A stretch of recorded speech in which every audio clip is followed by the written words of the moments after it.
Hey there, it's Fai here with a quick presentation on how to create opt-in bribes that rock your prospects' world. So they opt into your list, look forward to getting your emails, and do so for years to come. Before we dive in, as you may not know me, here's a quick, who am I and why should you listen to me? Here is a recent leaderboard by Sean Donahoe. You probably have heard of him. He's a very big player in the IM space. And I came third, ahead of for people like Todd Gross, for example. And I do this with a very small list, especially compared to Todd's list. I'd like you to also pay attention to the number one, the winner, Walt Bayless, because he'll feature one more time in this presentation. Here's an example of what the secret is to all of this. Basically, my secret why I do so well, even with a very small list, is what you see here. Kate Benson's feedback. Thanks again. As I've told you before, you're one of the handful of internet marketers that truly tells it like it is, so your recommendation means so much.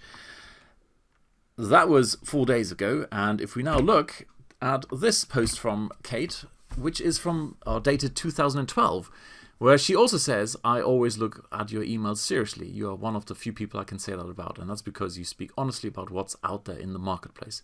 So it gives you a hint at why people listen to me, and I'm going to share today with you what it is you need to do to get this kind of thing, people opening your emails for years to come. Here's another one. Walt Bayless features one more time. Hi mate, it's a hugely valuable recommendation, so even top players like Walt do read my emails. Okay, so the biggest questions I keep getting, and I've been doing this for a good 10 years now, is, well, what do I give people to so they sign up to my email list? And then following immediately is, what do I say in the beginning? And finally, what do I mail afterwards so they keep opening my emails and click on my links and buy the stuff I recommend?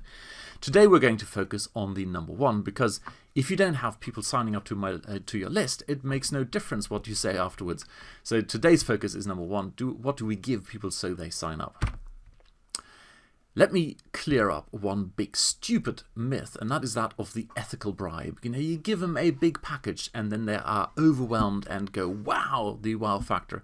Truth is, that stuff ends up on the hard drive as digital dust, and it's not really helping you get people to engage with you. So you really, really do not want to bribe people to get onto your list. I don't do it, and you see the results above. Okay, I do the opposite. Because bribes attract the wrong ones. And what I mean by the wrong ones is when you get a lot of people on your email list because you offered them, for example, free beer. I mean, free beer, people are very boisterous, lots of noise. And when you have a lot of noise, it dilutes your insights and your knowledge of what people really want. And when you don't know what people want, it kills the KLTR. You probably know what KLT is, but the R might be a new one, and unfortunately the R is the relevant one. So KLTR is nothing but know, like, and trust, and relevance. Turns out relevance rules the other ones.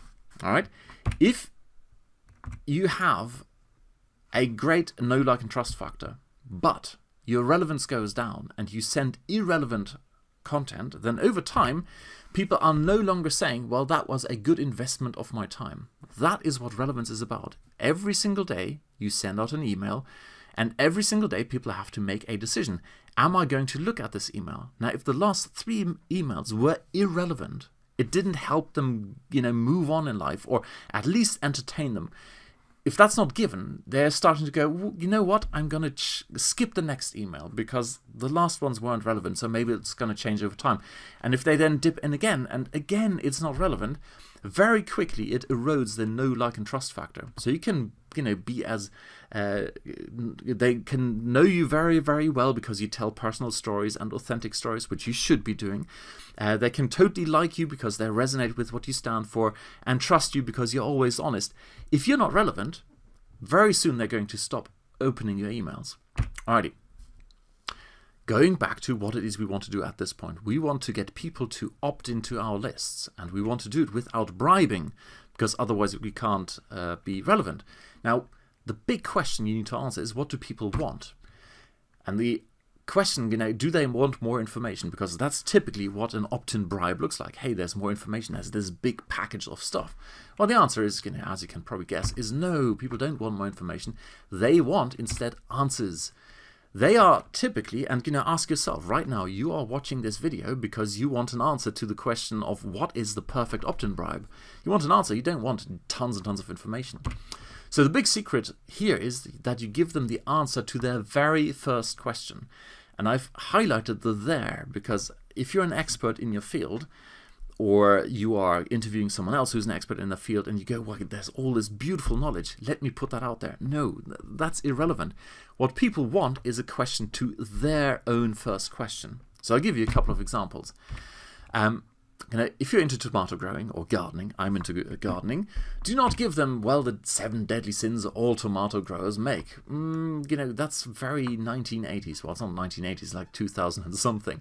Instead, and I've gone a little bit over the top with my next headline, but I hope you get the idea, you do give them the one and only way you must prepare the ground if you want to grow vibrant tomato plants full of luscious fruit next year, instead of wasting a whole growing season looking at a King Kong-sized forest of green with unripe fruit or spindly yellow plants that can barely carry the weight of a handful of tomatoes. I can tell you this is exactly what I need personally, because last year I made the big mistake of over-fertilizing the ground. Our neighbor has a horse and I got a ton of manure, put it in the ground, and this year it was literally a King Kong-sized forest of green, but there was hardly any fruit because there was too much nitrogen in the ground. This is the very first question I am facing when now setting up a new flower bed, or in this case tomato bed, for the next year. It's like, what do I do? What's the perfect balance between enough nutrient in the ground and not enough? Because not enough then leads to spindly yellow plants. So if someone can help me and say, this is the one and only thing you need to focus on right now, I'm very, very happy. And right now, this is not kind of time sensitive. It's the end of the year. We're doing the ground, and thank you very much. Now I am looking for that kind of information. I give you example number 2. Do not give people the 7 deadly sins of all email marketers make. And you can replace deadly 7 sins by anything else, by the top 20 tips, or any of these things, or the giant PDF that shows you the whole blah blah blah. The 20-step opt-in funnel. No one cares, because until that first thing is in place, they are not going to go and implement any of the other stuff. So instead of giving them the 7 deadly sins or the 20 steps or etc., you give them, and once again I've gone slightly over the top to illustrate, it's for illustrative purposes, the double punch twist that skyrockets your opt-in rates while simultaneously driving your open rates sky high, simply because you're magnetically attracting those who actually open your emails and look forward to reading them for years to come. Well, you're starting to see a little bit of a similarity with the title I gave to this presentation. Really, the first thing you need to give people when they want to start building a list is a good way of creating an opt-in, now in quotes, bribe, an opt-in piece of content that attracts the right kind of people who then actually want to go and read those emails, as you saw in the case of Kate. Since 2012 she's been on my list. I have many, many subscribers who've been with me for 5-10 years now. So your biggest leverage point in all of this, and hence all your focus, should be the beginning of their journey. And once again, it is their journey, not your journey. You've been there, you've done that, you're an expert in your thing, or you bought in the expertise or acquired it in some way, you publish it for someone else, it doesn't matter.